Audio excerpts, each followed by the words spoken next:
Welcome back to From the South.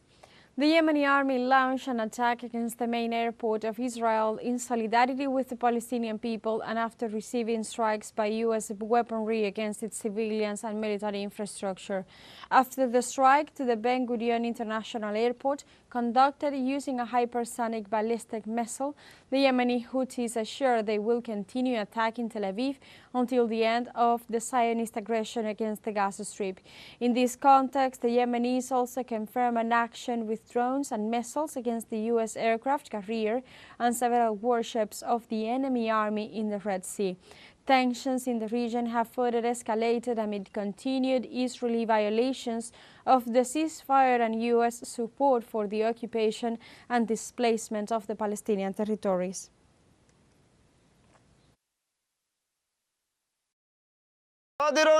Yemen will continue to support the Palestinian people and prevent Israeli navigation in the previously announced area of operations until the aggression ceases and the siege on the Gaza Strip is lifted. In Palestine, at least 30 people were killed and dozens wounded during overnight Israeli army attacks on the Gaza Strip, and as part of the Zionist genocidal campaign, the total blockade imposed in the enclave has lasted 22 days, aggravating the humanitarian situation.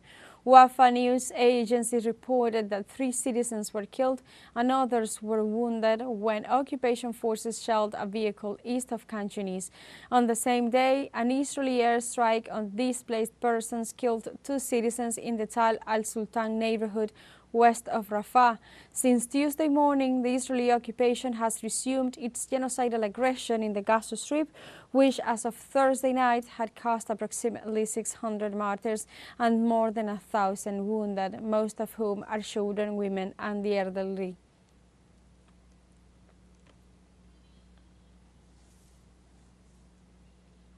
The Palestinian Center for Human Rights accused Israel of using the lack of water as a weapon to make the Gaza Strip inhospitable. The organization warned that the humanitarian disaster in the region threatens the lives of over 2 million people as they do not have access to basic supplies such as clean and safe water. In this sense, the organization informed that the water and wastewater treatment infrastructures had been severely affected due to the Israeli bombings. The entity further stressed that Tel Aviv's decision to cut off the electricity supply to a desalination plant in Gaza aggravated the humanitarian crisis. Meanwhile, the Palestinian Ministry of Foreign Affairs denounced that these actions were part of the ethnic cleansing campaign to wipe Palestinians off the map.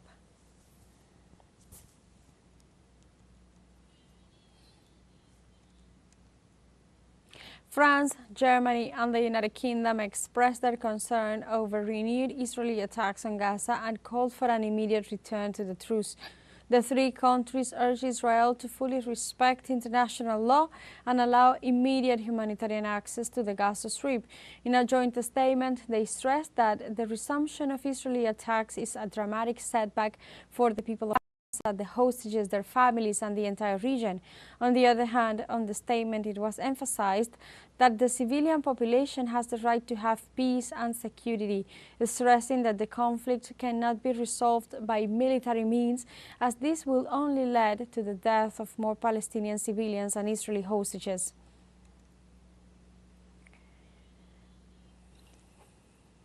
At least 7 people killed and 40 others wounded in Israeli attacks on dozens of villages in southern Lebanon on Saturday. According to the Lebanese Health Ministry, the deadliest attack took place in the city of Tulin, where 5 people were killed, including a girl, while 11 were injured, including 2 children. Israel carried out this series of attacks on the pretext of rocket fire from Lebanese territory. However, the Hezbollah movement denied any involvement, and experts call it a false flag attack. The ceasefire truce, which came into effect on last November 27th, has been violated almost daily by the Israeli regime, despite constant appeals by the Lebanese authorities to respect the agreement.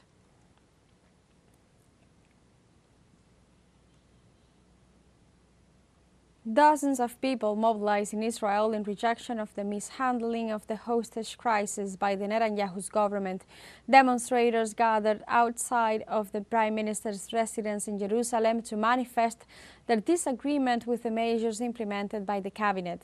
The demonstrators affirmed that they have lost confidence in the country's cabinet and demanded that the hostages in Gaza should be returned to their families as soon as possible. On the other hand, the citizens rejected the order issued by the Israeli Prime Minister Benjamin Netanyahu to dismiss the head of the country's internal security service, Ronen Bar, after accusing him of being responsible for several events.